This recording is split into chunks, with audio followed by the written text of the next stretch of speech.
gagawin kong 20 piso ang 1 kilo ng bigas. Nangyari,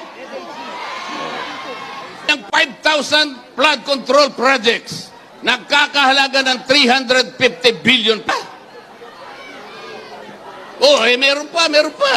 Makakarating dito. Bakit mapinahu? Bakit po sinasabi ang sabong? Ang sabongero po kasi merong isang ugali. Merong isang natatanging katangian na dapat ito ang taglayin ng isang gustong maglingkod sa isang bansa. Meron bang kontrata ang sabongero? Pumipirma ba ng kontrata? Di ba? Sabi naman ng isa, gaganoon.